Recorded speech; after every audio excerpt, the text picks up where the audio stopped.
And you know what time it is? It's time for KP's Video News.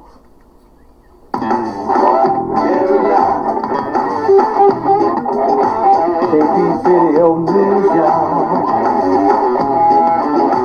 KP's Video News, y'all.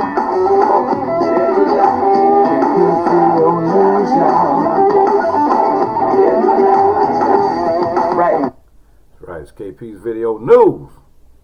I've been just kind of chilling for a little while, and you know, with these stories, they just keep on coming. And another story that, you know, a lot of these stories I want to do today are pretty much follow-ups to confirm some of the things that I've been saying in the past few weeks, and a lot of stories that have been popping up in the past week or so, 2 weeks. And one of the main stories that I'm talking about now is the deployment that they're talking about, the cop deployment that I told you about. I told you about this at least 3 times already, about somebody that I know personally that's involved in law enforcement had gave me information and stated that, hey man, you know, whatever you do, don't be out there in the streets before election time, because the cops are planning a mass arrest and mass deployment nationwide to arrest people, man, before the election. And that's another form of voter suppression.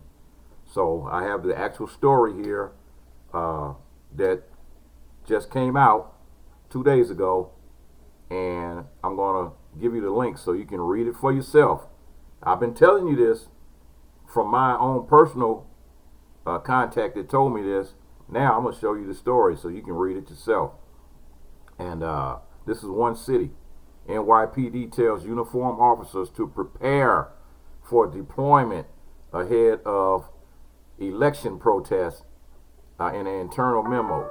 The internal memo reportedly says the election to be one of the most highly contested in the modern era.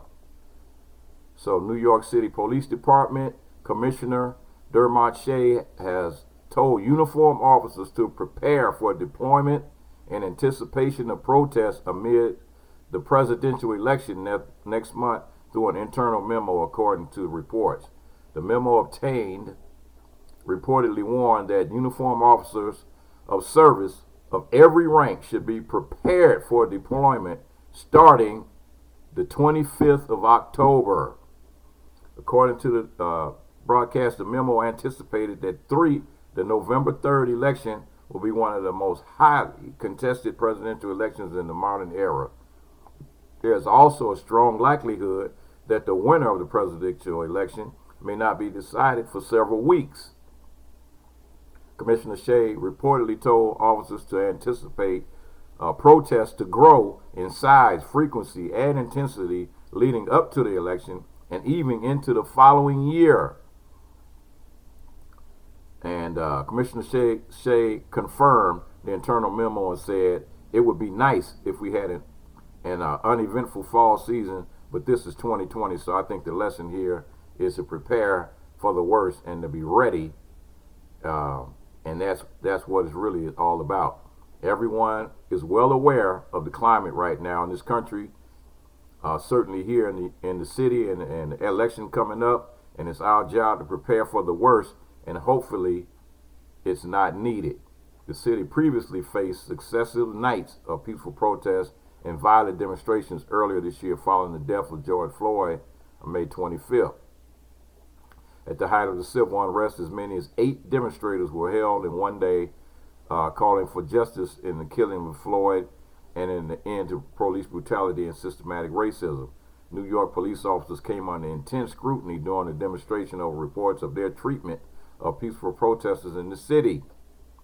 And New York Governor Andrew Cuomo directed the New York Attorney General Letitia James to investigate actions and procedures used by the police. The Attorney General's preliminary report called for an overhaul of the NYPD through recommendations of systematic police reforms in light of the clear breakdown of trust between police and the public. and that department has been training how to handle unrest ahead of the election, with federal law enforcement agencies holding discussion with sheriffs and local police. So let's not say that again. That's this New York Police Department has been training how to handle unrest ahead of the election, with federal law enforcement agencies holding discussion with sheriffs and local police.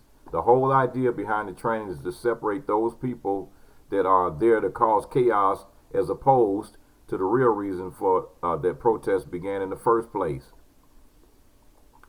So, you know, hey, they're getting ready to ramp it up. Now, I've been telling you, they're getting ready to ramp up these arrests before, you know, prior to the election.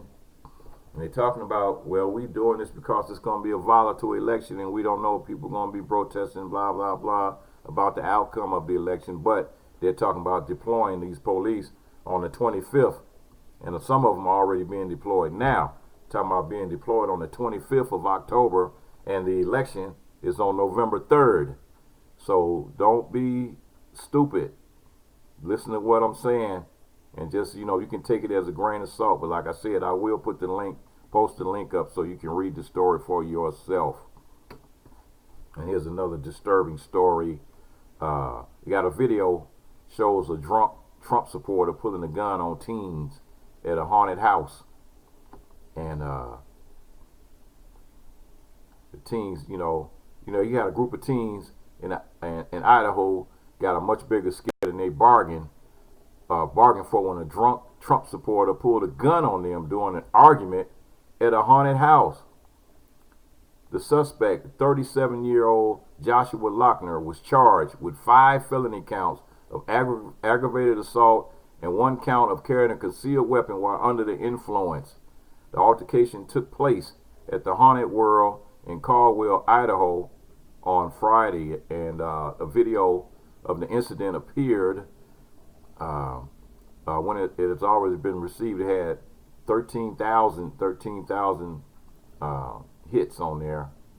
And so the video takes place in a van or bus where Lochner can be seen wearing a Trump 2020 Fuck Your Feelings shirt. That's what his shirt said. Trump 2020 Fuck Your Feelings t-shirt.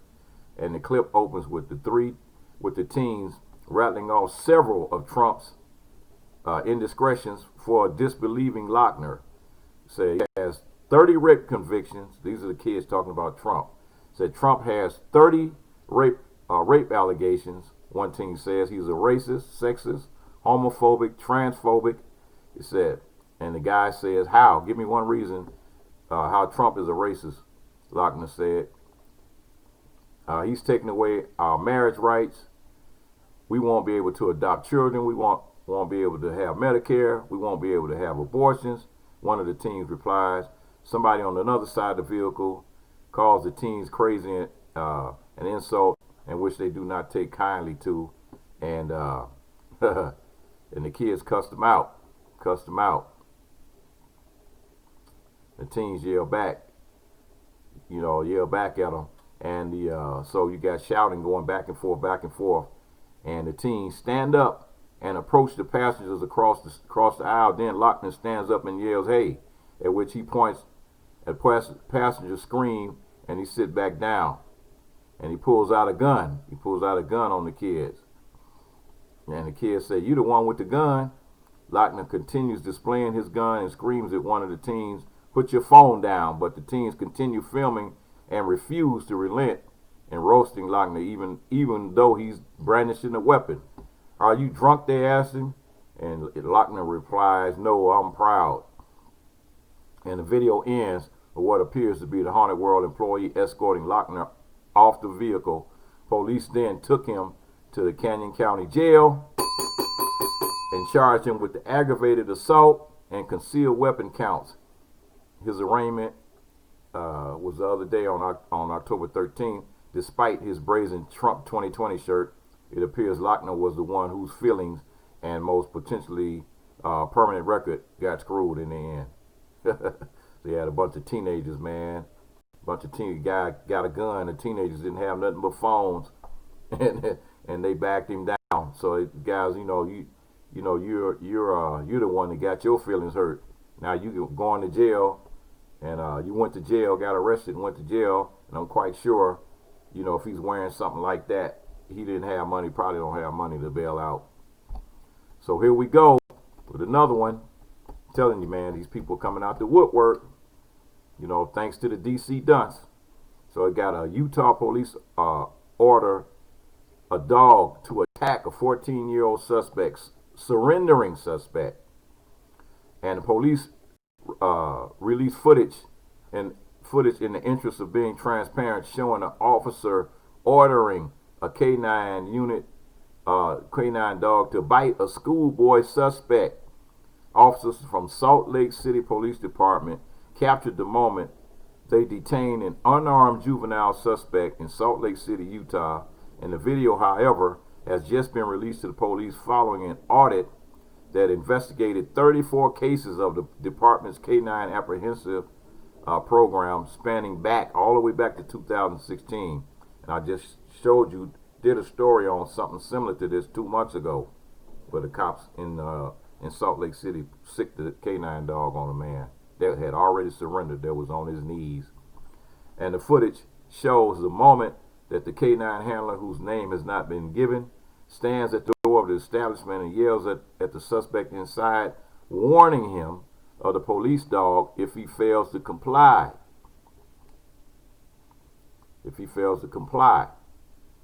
So that let me see here. Okay. And so they said the kid had scissors in his hands, and the officer is heard saying, stopping the handler from deploying the dog, keeping him on high alert. The person inside yells back at the police and refuses to exit, and the handler deploys the dog after an officer notes that the suspect dropped the scissors and commands the dog to find the suspect. The cops follow the canine into the establishment, which appears to be a restaurant, where they find the suspect standing on the counter. "I don't have a weapon," the teen is heard saying as the handler commands the dog to attack. The handler approaches the suspect, takes him down, and then pins him against the floor as the dog begins to attack him. He said, "I'm 14 years old," the boy screams as the cop continues to hold him and the dog bites him. The juvenile suspect is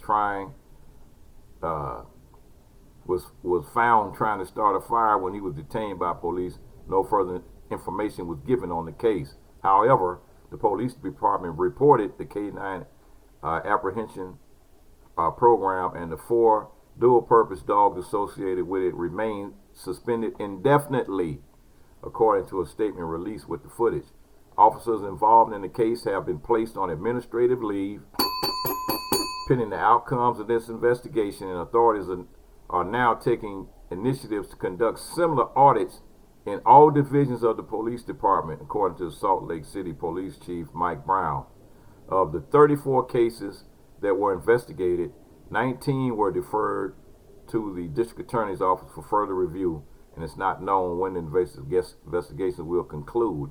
The release come amid national discussion about policing and criminal justice sparked by the death of George Floyd. An incident set off a wave of protests and counter-protest fueled as well of the cases by Breonna Taylor, who was shot in March by the police as well. And so, hey, the situations are going on, jumping off, man. You got a policeman sicking dogs on people that have already surrendered. So this is another one that's that's actually attached something similar. And so you got cops that abuse social media, and the results are explosive. So you had, as a young cop in Richmond, Virginia, Ben Murdoch made the mistake that cost him his career and led to some to label him as a racist. And after a Halloween party, a Latino friend came dressed in the Ku Klux Klan outfit, meant to be a costume of a pop culture character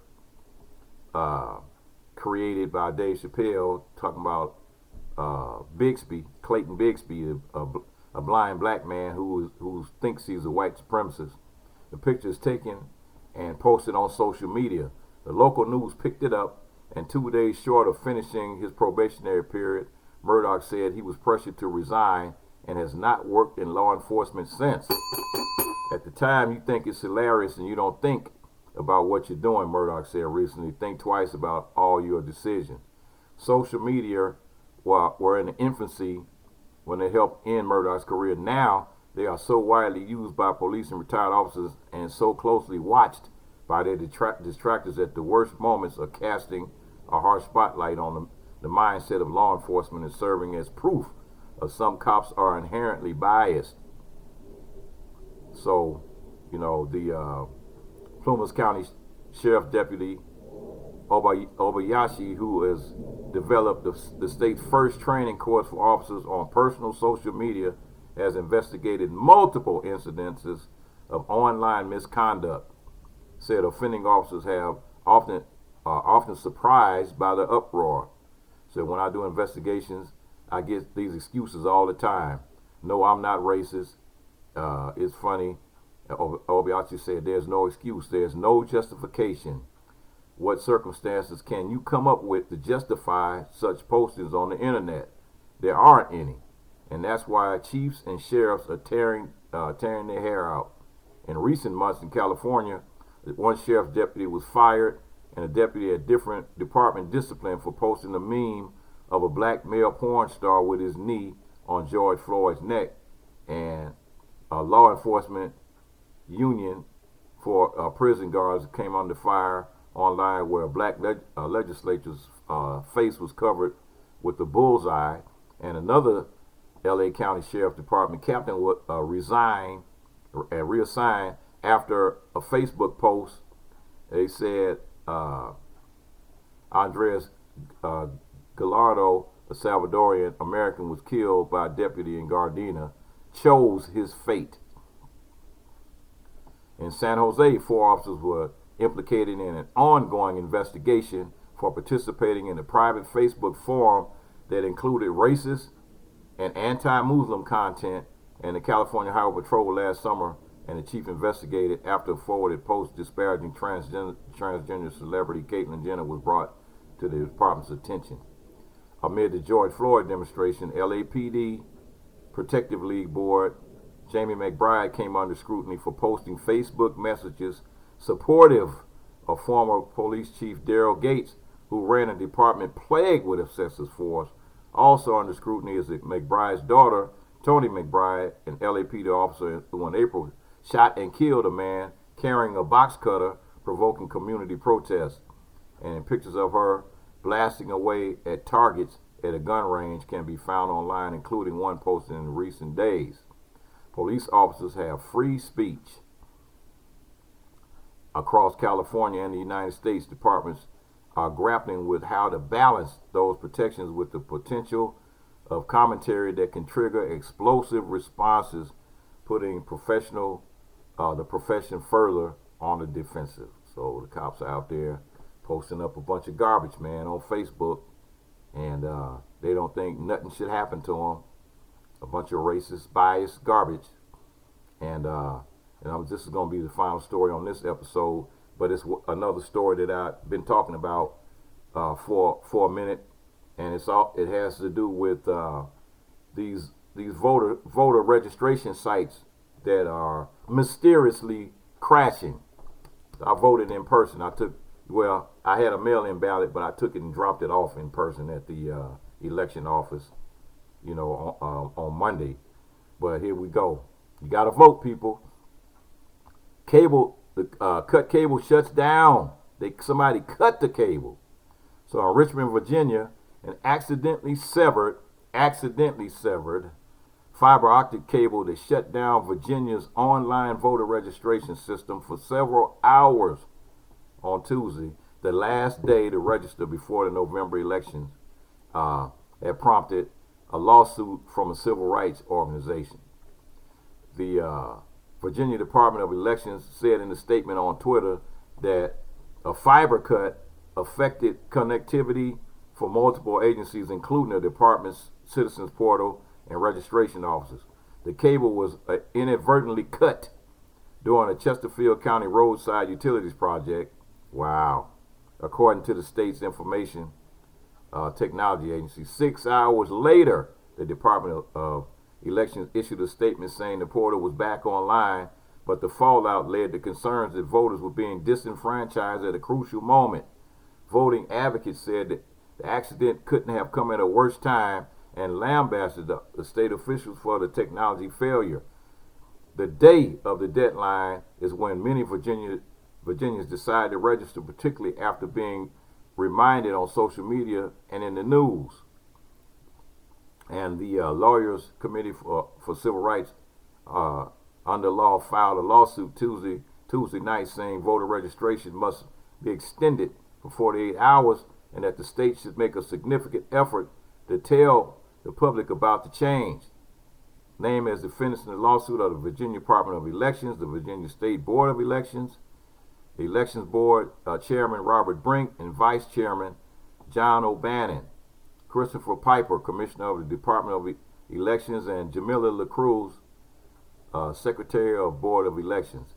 Absent relief, voters who attempted to register to vote through the online portal on October 13th, 2020, but were unable, through no fault of their own, will be obviously and absolutely disenfranchised in the upcoming elections, the lawsuit stated. If the deadline isn't extended, the lawsuit said, plaintiffs themselves will be prevented from helping citizens register to vote through the online voting registration system, frustrating their core mission and activities in advancing that mission, and thereby disenfranchising those citizens in the coming general election. So more and more, they're doing is more and more dirty tricks out there. So this is like, I think it's like maybe the eighth state, and it might be more than that mysteriously have had their voter registration crash, just crash on the main day, on the final day of their voter registration day to get registered to vote. It's just like, okay, oh, well, we're sorry, it just crashed. So that means you got thousands and thousands of people that were not able to register to vote. So this voter suppression is alive and real. Folks, you got to do what you got to do. You got to get out there and you got to do it. Some of these states that actually have a thing where you can actually you can actually go to the election board, take your driver's license with you, and you can actually register right there on site, right there at the election office on election day. So don't let this foolishness stop you. Check out your state and your local election information, and you can find out if you'll still be able to get registered on that day, and they'll give you a provisional ballot that you can fill out right there on the spot at the election office. So don't let this madness that they try and fool you. Get out there and vote. KPVIDEONEWS, y'all. It's time for what? Time for what? KPVIDEONEWS, y'all. Peace.